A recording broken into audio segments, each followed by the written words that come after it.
Hello, once again. Welcome to the Three League Survivor podcast, episode 4. If you are a returning listener, then hello. And if you are a new listener, then why haven't you watched the other 3? Or listened, whatever. The usual suspects again. Connor, Charlie, hello guys. And we also, sorry, I haven't turned your microphones on. Apologies. Hello. There's always a mistake. And we have a caller on the line who will be introduced in a little while. It's not been the best of weeks for us guys, has it? No, not really. Results-wise, it's not been brilliant. Charlie, I'll start with you, because... Start at the bottom. Start at the bottom, of course. I think that'll be the little thing that we do now. Just starting from the bottom and then... Maybe one day, when you Start get from the bottom and the best. So, what was the crack? What was the crack? I don't understand that Geordie terminology. Crack means just what's going on. No, it's not. I'm not responding to the word crack. Sorry. Right. What was the result in your football game? There you go. We lost 1-0. Oh. And it was by all accounts a very scrappy and rubbish performance, really, by both teams. I'm looking at Liam right now, and his hand was going for the boo, and I was like, for it. He gave me a look. He gave me a little side eye. It's like nodding. He's like, yeah. I was nodding back. Yeah. Apparently both teams were pretty rubbish, to be fair. It always is. Gillingham's a bit of like a crux for us. It's just one of them games, isn't it? Gillingham away, we never seem to do very well there. Have you been Gillingham away? Yeah. I went there when we were winning 2-0 and lost 3-2 when we conceded 3 penalties in 10 minutes. I don't think I've said that on the podcast actually, but yeah. And the bus broke down on the way home. It's a really good day. We've all got bogey teams, haven't we? Yeah. Would you say Gillingham's like your bogey team? It used to be Blackpool, but yeah, kind of. Gillingham away is our bogey team. Yeah. At home, it's fine. It's just fine away. Did you beat them at home this season? I can't remember. Probably not, because we were rubbish at that point. Oh, fair enough. Connor, I'm going to look at you sort of slantedly because the microphone's in the way, but you are very disappointed. 2-0 up after 25 minutes to draw 2-2 against Rotherham. I mean, I had a friend at the game. He said that 2-0 up, we could have gone on to score more, and we just didn't. We just had no end product. We scored 2. It kind of felt we got a bit comfortable from what I gather, and well, your bubble has managed to get 2 back. I mean, that's like a huge hit for your playoff hopes as well. Well, I keep looking at the table, and part of me is like, there's still a chance, but realistically, I am at the position where I am happy in the fact that I think we are fine in terms of relegation. I think, considering start of December, bottom of the Championship, now 12th, by any means, that is a brilliant run of form. Yeah, that's the same for us. And really, I am happy with that. Yeah. I'm not happy with this result by any means. I'm not happy with the Derby game. But you're happy with that run? But I was happy with that run, and I feel as if, now that we're cementing more as a team, there's a lot more. The chemistry between the players seems to be there now. It's something that we've been missing, and it one day just clicked. And then that run happened. Now we're going through a bit of a dip, but hopefully it is just a dip. You'll sort it out. At least you're in a better position now. Exactly. It's almost a miracle considering where you were. Exactly. To where you are now. It's brilliant to think how much progress was made during December was quite incredible. And I put it down to the start of this podcast when we did that very first episode 0 was bottom of the league, and now look at us. I mean, I don't think it's doing wonders for Newcastle or Scunthorpe, but since we've started this podcast, we've gone from bottom to 14th. We've gone from so it's happened for us as well. Like, not quite to the extent of you, but we've done very good. We've gone from 15th to 16th. So I think that deserves a bit of a boo. That deserves effect. A boo, doesn't it? Yeah. Bring it in. That's a poor effort. But for you guys, once it finishes, fair play. It's really disjointed, these sound effects. Yeah. Yeah. So I'm gonna go on a little rant here. In let's say about a minute. We've been preparing this. You've been preparing for this. Yeah. So I was in a bar watching this game. Yeah, I was there with you for the first half. Yeah, you were. And so we'll just end that now. Yeah. Right. First off, what did you think of that first half? As a neutral, what did you think of that first half? It seemed pretty even, to be fair. It's pretty I even. felt Wolves seemed like they were quality on the ball. You didn't necessarily have that quality, but you did have some good opportunities going forward. Yeah. You play like a very English team, a very kind of like Wolves had a bit more flair to them, a bit more energy. Yeah. You were kind of more like pass, but Wolves were making all these runs, doing all these step overs, experimenting. I can agree with it there. I think we are a very like systematic team. Definitely. And we play very defensively. Like obviously we play 5 at the back. But that first half, for a neutral point of view, was well. I mean, we say neutral, but now I have a little soft spot, little, and it's growing. It did help. It did help because you were there. Like if you was there, it wouldn't have necessarily been. To be fair, I was getting right into it. You was. It was every half chance. Oh, go on. Yeah, I would love to see Scunthorpe Awful on TV and just us all be there. Well, I mean, it's not going to happen for us. Like, imagine if it was like a game which really meant something. We were all in the SU, like Yeah, I mean, you never know. Scunthorpe this season. No. Well, ironically, we was on TV against Rotherham through the red button on Sky, but it's uni commitments.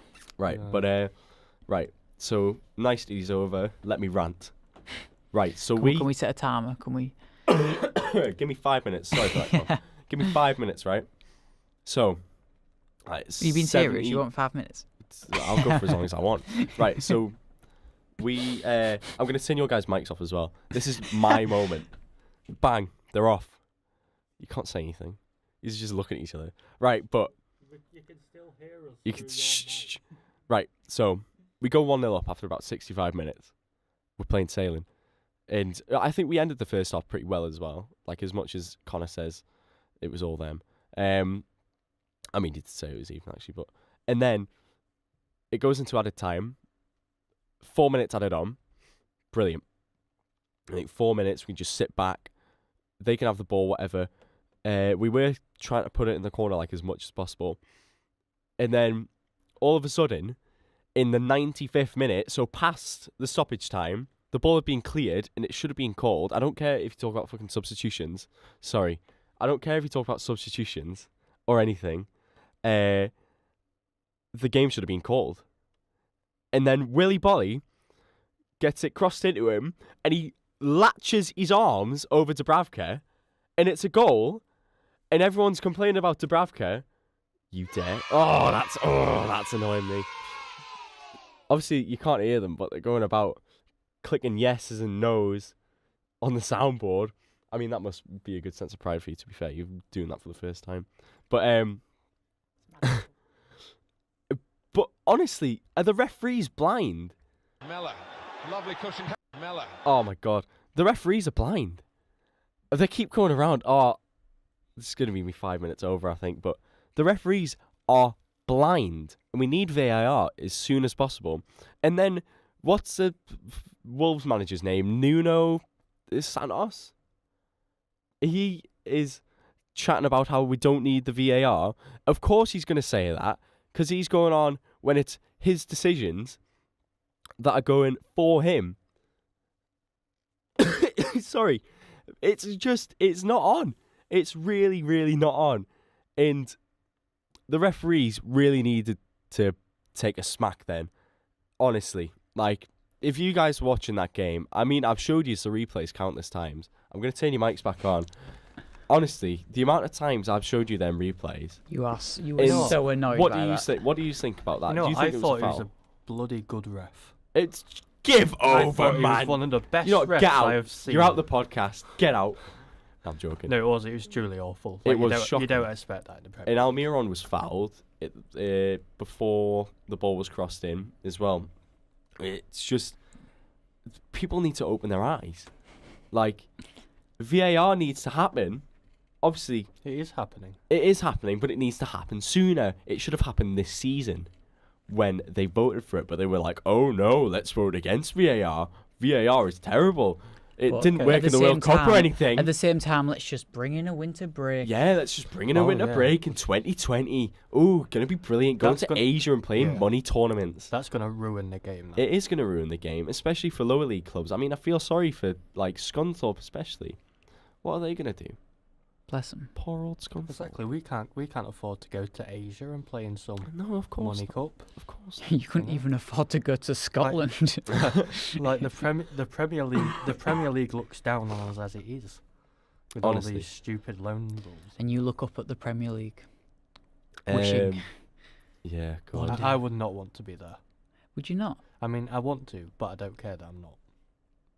But when you get to the Premier League, though, it's going to be sunshine and rainbows. Yeah, I mean, our guest will tell you that League One's a better league than the Premier League. Well, When he comes on in about 10 minutes' time or so. But you'll see why. But yeah, for now, it's about the big boys, not these crappy teams called Sunderland who play in a terrible stadium. I just saw his thingy go up.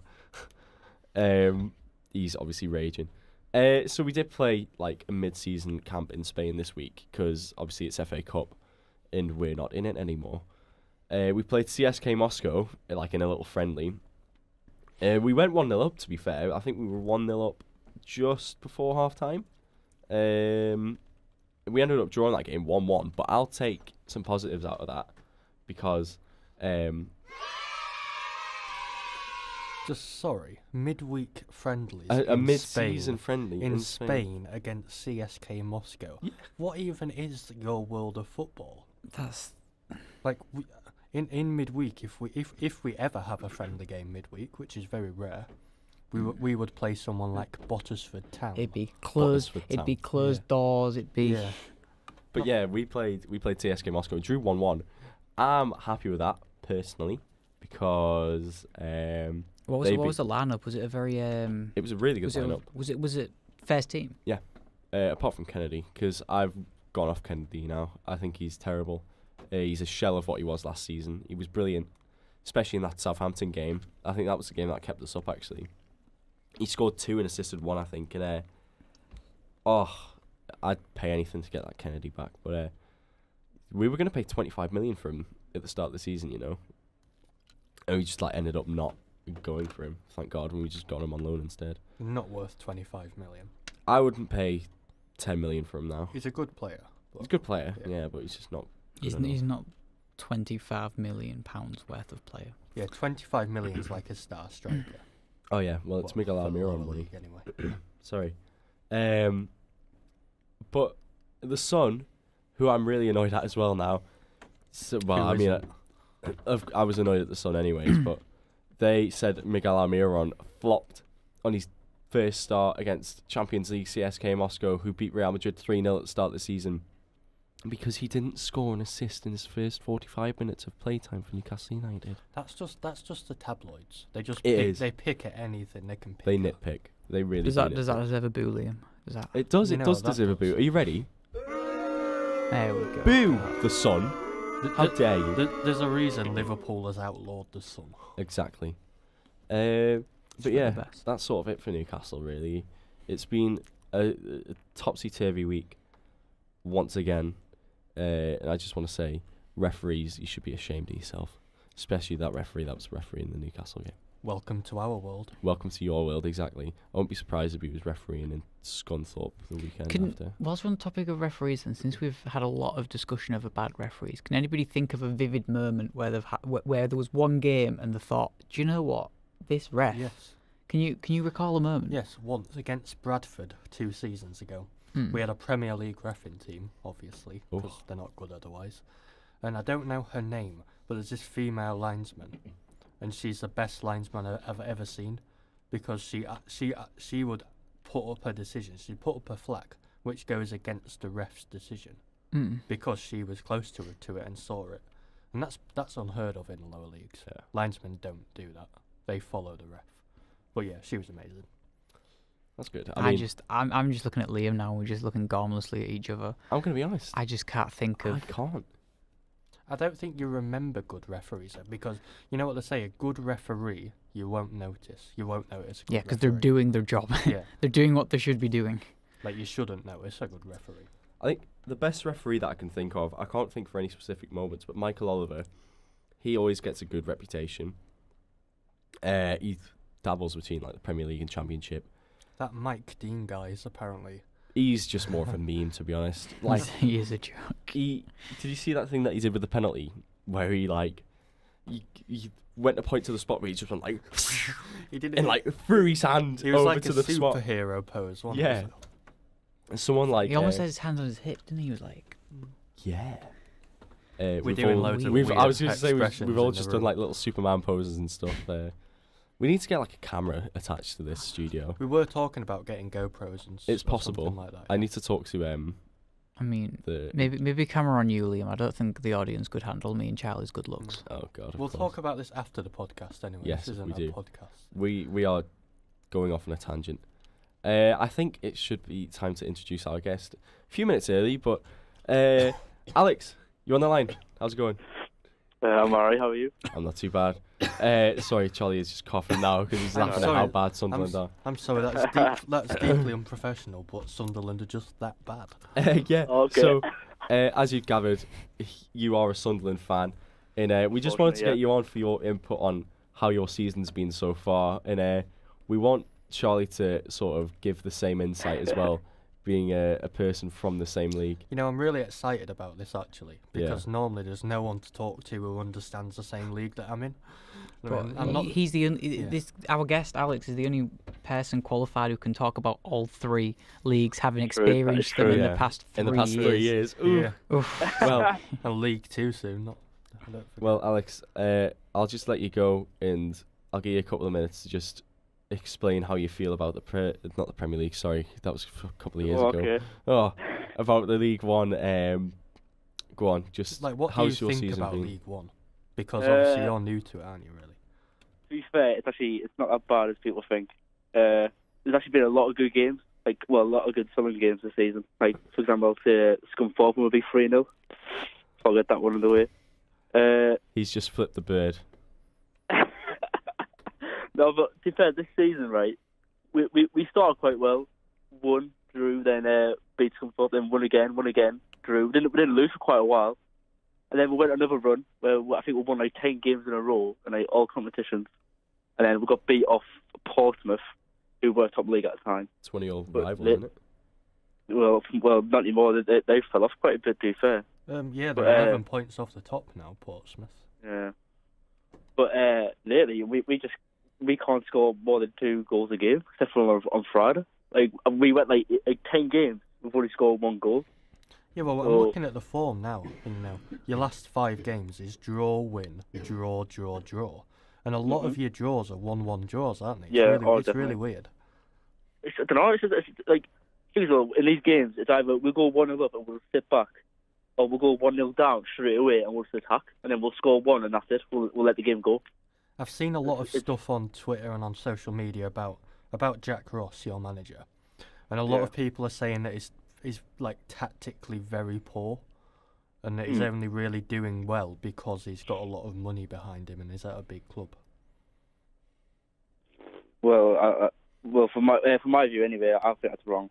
Yeah, I think he's the best. If we had him last season, I think it would have been all right.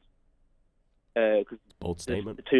The two lads. No, did you see the 2 lads we had last season? Chris Coleman and Chris Coleman. Yeah. I mean, you can't fault Chris Coleman, I don't think. He had a good start for the majority of the time. I think towards the end of the season, people just got fed up. But you got to realise how good a manager you had that end of the season. I will just put a bit of a side note out there. All my knowledge on Sunderland's last season is from the Netflix documentary. Yes. Can we talk about that documentary, actually? Because Yeah. I just finished it yesterday. See, I just couldn't bring myself to watching it. It's I just really thought, good, I actually. can't watch this Really? and have a little tingle in my heart that, I feel sorry for them. Because I know they'll make out in this documentary, like, Sunderland are this poor team, we should feel sorry for them, it's a football travesty. And You it should, is, though. to a certain extent it is, but I just... You know, I really enjoyed it, but more importantly, how can't do bring you myself enjoy to it, Alex? Because you're a Sunderland fan. Well, obviously, it only got announced like halfway through the season in the championship that we were going to do it, and obviously, so we didn't know what was going. Obviously, we didn't know we were going to go down. But I think as soon as it went down, you just thought, are they actually going to still release it? And then they released it, and I thought, I watched it straight away. I've watched it like 3 times since it's been out. I find it mental that the club would allow that to be released, because it was very negative about the club and about the internal workings of the club. I thought it was I thought it was really good. Like, I like the bits where like it's like the transfer window, and I just show like the chief executive, who was like Martin Bain at the time. How he works. Just to bump in there, I actually do feel quite sorry for him. Yeah, I did. To be fair, a lot of people changed their mind on how they felt about him. To be fair, I thought he was a really hard worker at the end of the day. And he seemed like he was in an impossible situation. Yeah, he was. Yeah. He had a massive problem to fix and no money to fix it. Yeah. And it was just... He's not there anymore, though, is he? No, he left with Ella Short left. Where's he gone now? Christ. Oh, I don't know. I think he's probably just with Ella Short in America, probably, in his mansion. Mansion. Yeah, I think I googled him, and I don't think he's in a job at the moment. At least not in football, anyway. Well, yeah, I think fair play to him that season, especially. Obviously, you have to do what you have to do. What do you reckon your chances are for this season? Do you think you'll go up? Christ. I think if we do go up, it will be the playoffs. I don't think we'll get all Mike. I think Luton are just on the form of their life. Now this might... Barnsley are doing really well as well. This might not be something you get, but often in League One, in the playoffs, it's generally not the best team in the playoffs that wins. So there's Bradford a couple of seasons ago. They came third. They were the best team in the league. We came third. We were the best team in the playoffs. And both of us, we dropped out in the semi-finals because the playoff has a knack of the worst team who nips in just at the end, comes in and wins it. Yeah, I remember the first time we got promoted, 2008. That was very much us. Yeah. So, Alex, was you at the game when you got relegated from the Championship, or the Prem for that matter? Was you? Yeah, I was there. I was there for both. Well, I had a season tickets from 2013, 2013-14 season till this season just gone. That's the worst time to get a season. Yeah, I know. Ticket, I think the worst time. No, there's some good times. Which hurt the most then? Which hurt the most? Was getting relegated from the Premier League the most painful, or was it when you got relegated from the Championship? Oh, the Championship, definitely. Was it definitely the Championship? I think it's just because the Premier League one, like it was going to happen. Like the last 4 years, we were always like that team who just survived or just finished 17th by 1 point or goal difference. And then when we finally went down, it was like, okay, we're down now. Let's just try and rebuild. See, it'll be quite interesting to ask you a similar question come the end of the season. Definitely. Was it harder getting relegated from the Championship, or was it harder missing off in the playoffs? We'll be able to. Well, yeah, we'll wait till the end of that one. I suppose the positive about League One is you're actually winning a few games. Yeah. Yeah, well, we lost 2 in the league. You see, you've only lost 2. I mean, you've drawn about 20. But see, I knew a Sunderland fan. I knew a Sunderland fan from my college, and he said when he got relegated to the Championship, he said, "Hey, at least I'm going to be able to see my team win." And I looked at him, I was like, "You underestimate how hard the Championship is. All you good players will leave. You'll go down. You'll get these may learn players. You might get a gem there, maybe not, and you'll absolutely plummet." Obviously, you was expecting it to be easy in the Championship, or was it? I don't know. And you didn't. You went down. Yeah, we did. But did you expect it to be hard in League One? Because obviously it has been fairly hard for you in League One. To be fair, I didn't think we'll be top of the league at any point. Well, this is something. To be fair, a lot of our fans thought we'll go up and walk the league. But obviously, that was never going to happen by the fact of the amount of players that had to leave, the amount of players that came in, the fact that we got a new owner, got a new manager, got new everything, new stadium, new seats. You know what? I appreciate that opinion as well, actually, because a lot of big clubs come down to League One and they go, we're going to walk it. Mm-hmm. We deserve to go up because we're a big club. The likes of Sheffield United, Wigan, they do that. Mm-hmm. And I appreciate that Sunderland fans are a bit more grounded and realise that you don't have a right. Well, I mean, there's a lot of fans who do think we should walk league. There's some fans who think we should win every game. But we should there's a reason why we're in this league. It's because we've been crap the last 2 years, so we deserve to be here. So obviously, every time we win, it's really good. But every time we lose, the fans are just calling for the manager to get sacked. What? I mean, it's just stupid. That's a thing throughout the whole of football. I think fans get a bit overexcited. It's sad, really, because groups of fans can speak on behalf of other fans, and you just don't agree with them. Especially the social media fans, because with Scunthorpe, there's a small group of Twitter fans whose opinions basically controls all of the club's decisions to do with fans. Yeah, which does frustrate people at times. Yeah, it is a mad one. League One. I mean, we've never really experienced it, but here we go. Oh, I mean, I'm just being genuinely serious here, Alex. We've never experienced it. Have you been to many away games in League One? No, I haven't been to the League One away game. I've been like away games like in the Prem and that, but not in League One or the Championship now. Alright, because I was going to ask you like about League One grounds compared to these big Premier League grounds you used to, but I suppose you haven't witnessed that. Well, I've seen them like on there. I've seen like the pictures of like away fans. I've seen what was this from the start of the season? We had Gillingham away, and they don't even have like a roof on their away and something like that. It's a scaffolding stand. Scaffolding, aye. So when what was the last away day you did? I think it was a Man United away. I think. You're not tempted to do any League One away game? I do, but honestly, they don't like try to brag, but we don't like sell out our way and they're quite quick. So I don't want to there's no chance. I know get any. A couple of games this season, you've had more away fans than home fans. I know at Rochdale, Blackpool. That is impressive. Yeah. At Rochdale, you had like 5,000 to their 2,000. Blackpool, like you said. On the subject of away days, Liam, have you when was your last away day? I'm pretty sure it's Gateshead away in 2015, does maybe. Not count. Yes, it does. When was yours, Connor? Oh wait, a couple of weeks ago. Yeah. When was yours, Charlie? Oh wait, a couple of weeks ago. I'll get one done. Come on now. I'll get one done. I'm tutting. But yeah, I think you should do yourself a League One away day. Oh, I definitely want it. I definitely want it. Go to a bad ground. Just go to an awful ground. like what? Like a Gillingham again. Like do a Gillingham or Aki or something or Rochdale. Accrington's ground. Kind of grounds. So when Liam told me we had you on the line, the conversation I wanted to have with you, I was quite interested to see what your thoughts was about the FA Cup quarter final in 2014.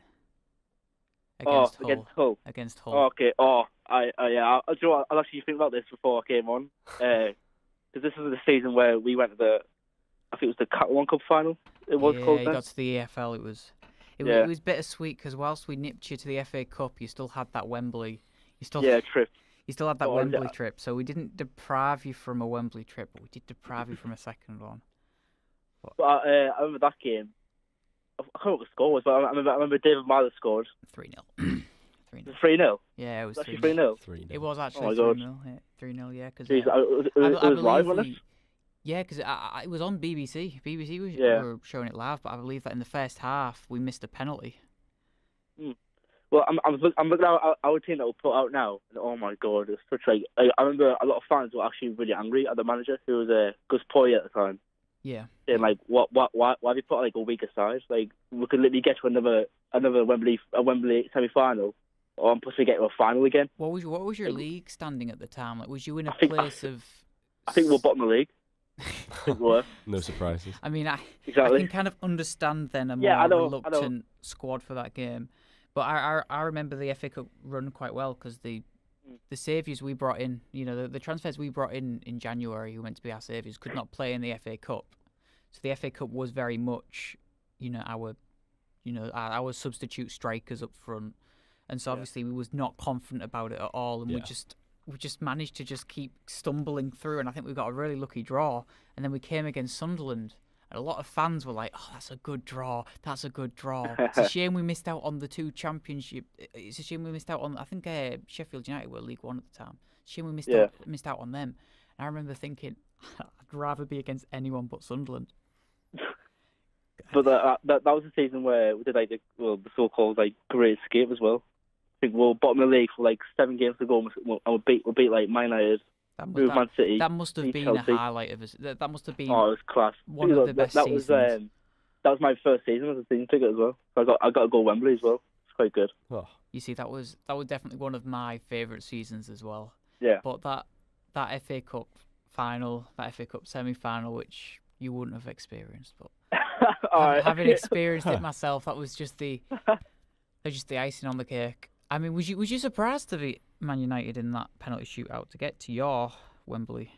Well, the semi-final that your semi-final at Old Trafford. I was shocked. I wish I went. I'll tell you that though. But the penalties were bad. But as soon as I think it was Raphael, when Minona said that penalty, it was class. Everything just went. The whole of summer, I think I had a party that night. It was just You see, I remember being so annoyed when you beat Man United because I was hoping for a Manchester EFL final. I think that'd have been an incredible game. And what did we get? We get bloody Sunderland against. To be fair, Sunderland the final wasn't that bad. The final wasn't that bad. You went 1-0 up, didn't you? Yeah, Brady scored. Yeah, I was. Barini, My heart sunk. That I was really disliked Sunderland. I really did. You honestly, you're my third disliked team. Really? Yeah, Why? after Leeds and Millwall. Oh, Just okay. one of my best friends at secondary school and college used to be a massive Sunderland fan, and so we got very competitive. And there was a string of games where we beat you 4 times in a row, and then from 2015 onwards, just misery, just bitterness. Did you go to the away? Was it the Premier League where the lights went off? We had that one or not? Is that when you went down? I didn't get to that one, but yeah, it was that season. I do remember getting a stream for that. I remember watching that. Wasn't that was that the 3-0 loss? We won 3-0. Yeah. That was a hard one to watch. I mean, I did stick to it. I watched the full 90 minutes and. Oh, fair enough. You didn't leave like 5 minutes early, did you not? I managed to get a link online for it. Alex, you left many games early in your season ticket career? I think I don't like to because I was thinking if I miss a goal, I'm gonna be kind of annoyed at myself. I did leave once early, and that was when we were getting beat 4-0 off Crystal Palace at home. Yeah. I was like, I'm not having this. I'm going. I've got a little rule, and it's 3-0 and I'm gone. Really? Oh, I Liam, can't respect come on. that. You awful. stand there and you do your time. If you you're support a your football club. fan, you go to your game, and no matter how bad they're doing, you are still a supporter of your club. And you stay there to the end. You don't have to clap them, but stay there to the end. I can understand rushing off final whistle blows, being like standing at the exit, ready, still watching, still visible of the pitch, and then whistle going and then leaving. I understand that, but to leave before the final whistle. And there's blows. people that leave early even when you're winning, just because they Oh, want that's to get out the car park early or whatever. Hey, especially if you're winning, there's nothing more I want than the buzz of the drive home after winning. That's one of the best things about away days. And if you win, that buzz, because you sat on that coach for 3 hours, from wherever you've been, you sat there for 3 hours, and the feeling's still there, the buzz. You know what frustrates me, especially I've been to Old Trafford quite a bit recently. Really? As Liam will be soon. Do you work there, Charlie? Yeah, I didn't want to say that, but okay. you've dropped that in it now. Beep. And people, on the 75th minute, the doors open, and people are piling out from the 75th That's minute. shocking. And I'm like, what the hell are you doing? You're obviously just a tourist and not a real fan. Sorry, I'm just venting Man United anger now. But honestly, it really does annoy me when people leave early. Because you think, you're not a real fan. You're just not if you leave early. So it'd be quite interesting to hear about Liam's experiences with Sunderland. Because I know that you. I can't wait to get this. You've had. I remember some of them results and thinking, how can Sunderland pull this off? Well, let me just say this first. 5-1. Right. So yeah, we did lose a couple of games. You know, like maybe it's like 6, but then it got better. It did. Which we 1-1. And now you're playing our kids. So who's laughing now? It doesn't matter if you beat them 4-0. You're playing our kids. So who's laughing now? He's got a point. Yeah, fair enough. There you go. Wait. Let's see what happens. Let's see what happens. I mean, yeah. For context, the last time Newcastle beat Sunderland was the 20th of August 2011. What was the score? It was 1-0.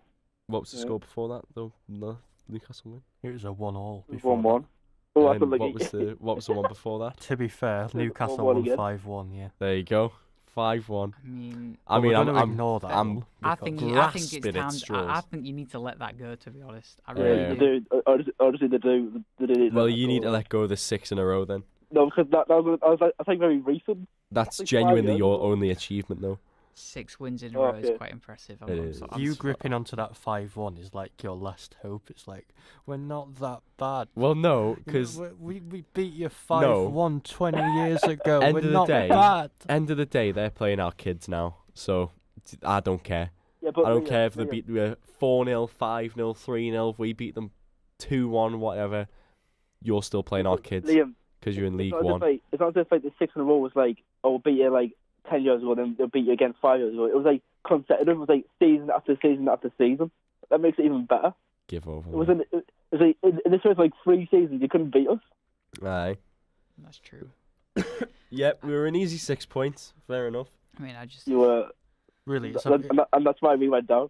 it boils down to who's the better club, and you go Sunderland. mean, every do- time. You don't go Sunderland. You go Newcastle you because do. Newcastle in the You Premier do. League and I mean, Sunderland in League One. Alex, do be careful what you say though, because Liam has the dictatorship over this podcast. Oh, And no. he can just click that button and you're gone.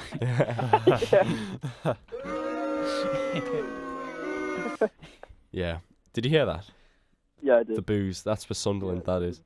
That's something fun. Yeah.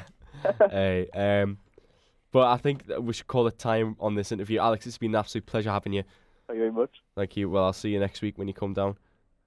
If I come down. Brilliant. Right. Catch you later. Yeah. Mint. That was our first guest. Great. Yeah. What do you think of that? Using the phones. Yeah, we're hoping to get more people on, aren't we? Really, because I think it is good to see other perspectives other than our own perspectives Yeah. as well on the show.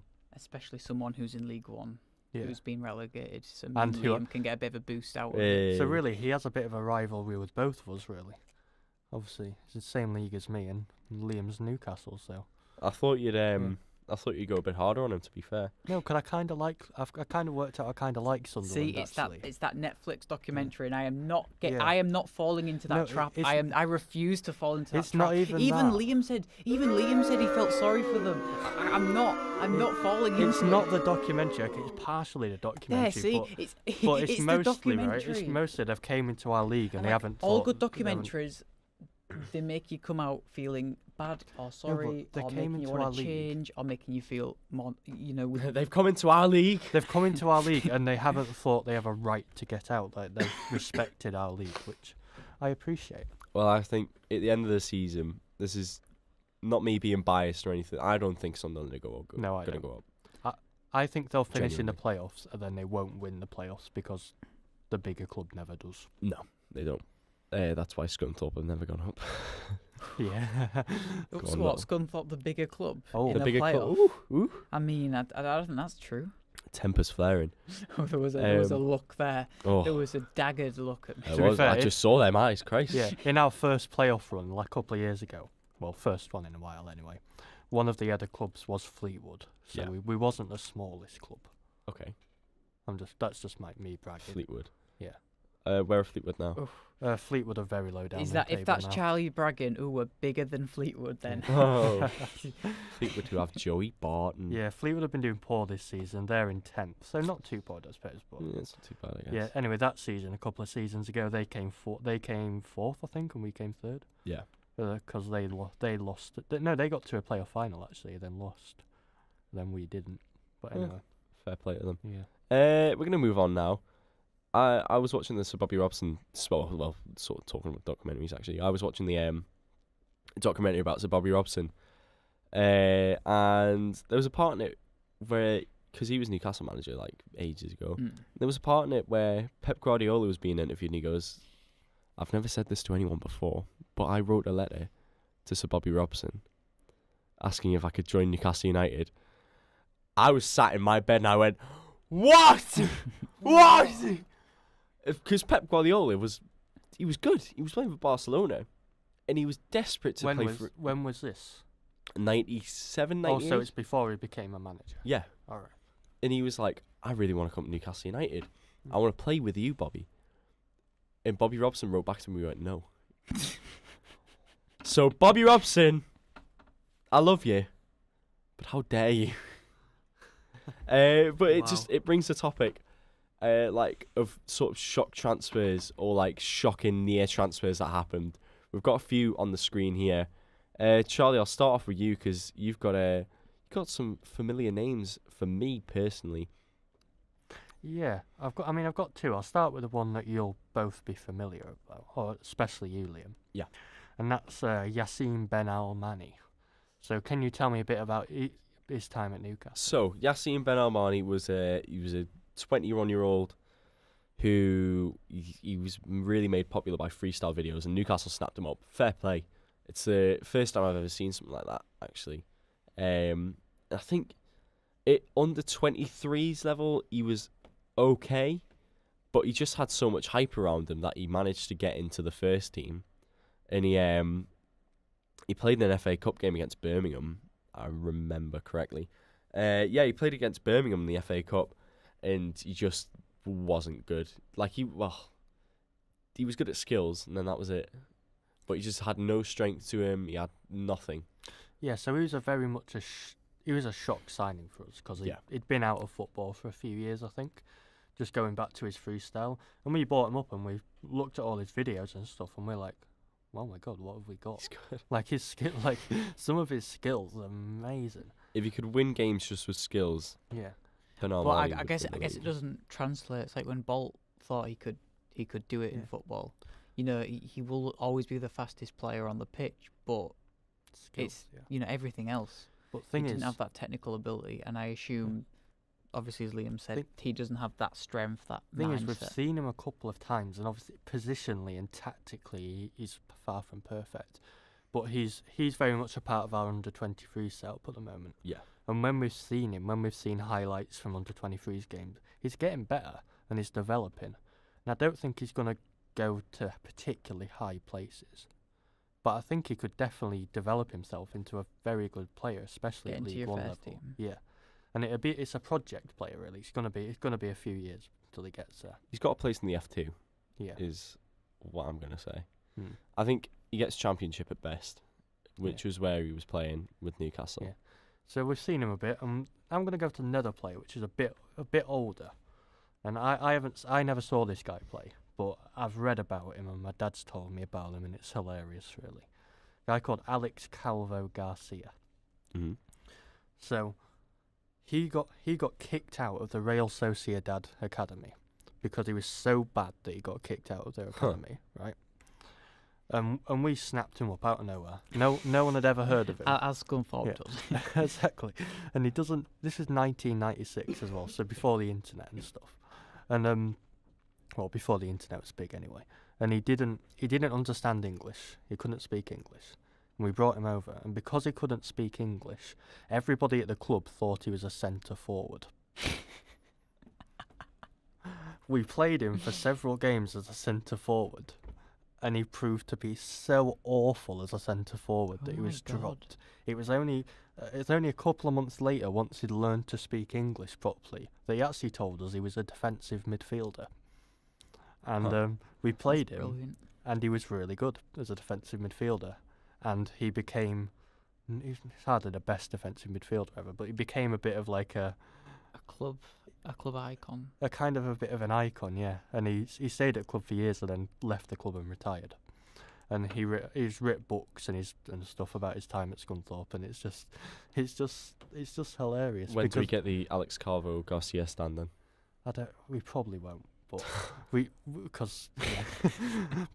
but we just bought him and we thought he was a different position to what he actually was, and it's just the weirdest story. Fair play to him. I mean, it is a bit of an insult being injured, being named after, having a stand name after you, especially at Scunthorpe. The size of the stands, they're not that. None of our stands are named off real people. So you're improving. Don't worry. Charlie, I see another familiar face in your. I mean, just gotten you both mixed up. Yeah. Connor. Yes. I see a familiar face. And which familiar face is that? The one beginning with an A and ending. Sorry. I keep messing it up. The one beginning with a B and ending with an A. Yeah, so Ben Arthur. What was he like for you? What was he like for us? I remember one game where I think it was 20 minutes in. They brought up a stat. He was subbed off. Bruce took him off, and we thought, 20 minutes in, why are we taking off an attacking player? Stat came up on the TV. He covered less ground than our goalkeeper. Really? And it was absolutely shocking. His work rate I mean, I can't speak for the other games, but that game specifically, he was just nowhere to be seen. He was absolutely shocking. When your goalkeeper's moving more, covering more ground than one of your attacking players, you've. That is shocking. But I remember when we actually got him though, because he was considering moving to AC Milan, and he chose Hull City over AC Milan. That was such a bizarre moment. Obviously, you celebrate that. You think it's a really good thing to happen, but really, it wasn't. It wasn't. There's a so reason great. he chose Hull over AC Milan. Well, that's because he wanted to prove himself in the Prem, and I think that's admirable. I think he already had. For Newcastle, no, honestly, you didn't see that one sort of season that he had for Newcastle. I think he won the Player of the Year. Actually, he was brilliant. That was the season that we got Europa League, I think. Where we had Demba Ba, Papi Cisse, Ben Arthur, Yohan Cabaye, I think Moussa Sissoko had just come in, Tim Krul in goal, David Santon on the left. That's all I can remember. Colaccini was in his prime. Mike Williamson was in his prime. Honestly, best Newcastle team we've had for years. It's like the class of '92, just better. Just better. It's the class of 12. The class of 12. It was brilliant, honestly. He was amazing. I mean, my experience of him was not as good as that. I was quite disappointed, but maybe there was more hype around him when he signed for Hull. We was expecting bigger, better things. He didn't come anywhere near that. And I guess you didn't necessarily expect him to be as great as he was for you. So I guess but it is quite interesting how different teams can view different players. That's true. You know, 'cause it's just weird how it's like your experience of Diame. Oh, how we love him, and then you love him, but he thought he was too big for the Championship. He did not put much effort in when he played. Every now and then he'd have an okay game. He'd put in the ball that got an assist. He'd do this, he'd do that, but his work ethic was ridiculous. Yeah. Then we get promoted. He comes to you, a Championship team. We're fuming. We're like, that's ridiculous. You can't go on the record saying you're better than you're better than the Championship. Then, so we was very annoyed about that. But you seem to love him. Oh, I do love him. He's a workhorse. That really upsets me. That really does upset me. And we have this conversation literally every week. It is every week. Where you just cry over Diame and Liam just... Well, he did give us a playoff-winning goal, and it was a screamer. It was an absolute belter, that playoff-winning goal. We'll never forget it. I will never forget it. That is the only moment I enjoyed seeing him play. But other than that, it so really annoys me the fact that you can get something out of him, and we could get absolutely... Deep breath. Can we have a boo for him, please? A boo. Diame! This one's for you. For Connor. But then, for me... I need to cut that down. I'll put it on a different track. Right, let's move on again, because we've not got much time left. We are starting a new segment on this podcast. It's called Charlie's... Putting a little bit of structure. Yeah, putting a bit of structure. It's called Charlie's Bets, because Charlie's called Charlie Bets. But Charlie doesn't bet. It's a world-class joke. So basically on this segment, we just go through the bets that we have this week in hopes to get a sponsor so we can bet for free. I will say that I wasn't prepared for this section at all, and I have no bets, but in future weeks. So are we we're going to put an accumulator on. We're going to put an accumulator on for Newcastle to win, Hull to win, and Scunthorpe to win each week. I cannot remember that happening. And it gives us in the same week now. And it gives us a chance to discuss the future game, to think what we, to guess what we think is going to happen. Do we think it's a good bet? Do we think it's a bad bet? We're going to predict who's going to let the bet down. And to get some sponsorship from a betting company. So Newcastle play Huddersfield this week at home. They are 5-6 to win. Hull play Brentford away, and they are 31-10 to win. So that's basically like 3-1. And Scunthorpe it's the derby. Playing Doncaster in the derby. Yes. Ooh, hot off a loss against Crystal Palace. It's against Gillingham. No, sorry, Doncaster are hot off a loss right, against Crystal Palace. Yeah, Doncaster isn't a real derby. It's just a derby because we're kind of close to each other in League One. And Scunthorpe are 23-10 to win. So, Connor, how do you feel about Brentford, the B team? Right, well, they're on 40 points. We're on 44 points and they've got a game in hand. If we lose to Brentford, then 100% any talk of playoff gone. Oh, 100%. That's just another team that's right in the mix because there's already 4 teams on that 44-point mark. There's a team on 46, 47, 43, 41. There is so many teams in that. And if we let Brentford come into it and we don't get the 3 points against them, it's such a big game for us. Now, whether I think we will win or not, my heart obviously will say we can do it, we can win. They're coming out of losing 4-1 to Swansea. Exactly. Lots of people think it's great to play teams coming out from a loss. To think they're out of form, we can do it, we can hit them whilst they're down, we can kick them while they're down. But I'm very much the opposite. That means they're just one game closer to winning, and I know it's going to be against us. You know, they beat Aston Villa last week as well in the Dean Smith derby, so I think they could be on especially in a league, they're on a bit of a high. yeah. I don't feel confident about that game. Our form has had a bit of a stumble, so it'll be really 2 interesting games. to still stumble. It was a poor effort. Derby was shocking performance. Rotherham for them to come back from 2-0 down feels like a loss. Yeah. It was a draw. We still got a point, but us needing 3 points pretty much every week now to try and push for playoffs, it feels like a bit of a loss. It's only 9 points. I know, but I don't know, I'm very pessimistic. I'm very. It makes it all the better if you do it. I don't think we'll beat Brentford. I really Well, don't. I think you need to think positively. Personally. Positivity. Just one final thing about Newcastle. Obviously, we're playing Huddersfield, who are bottom. They don't even go. Yeah, well, it is a 6-pointer, but you know they're bottom of the league. They're in bad form. At Huddersfield, I think this season they've been one of the poorest bottom of the league teams I've seen, and that includes Sunderland. Let me take a look. They don't even seem to be showing any fight. Like they just can't score goals. Well, they sacked David Wagner. Yeah. I mean, it had to happen, but At least Sunderland could score goals during their season. Of course. Thanks to the legend that is Jermaine Defoe. Yes. Huddersfield are on 11 points right now. And do you not worry that they're so out of form, they're so poor that you're gonna lose against them? Is there not that? I don't want to go in there with the mentality that we're gonna beat them. But then if likely. Because they're out of form they'll beat someone, they'd win every game. Yeah, that's true. Given their form. I have a really bad feeling for that game for you, Liam.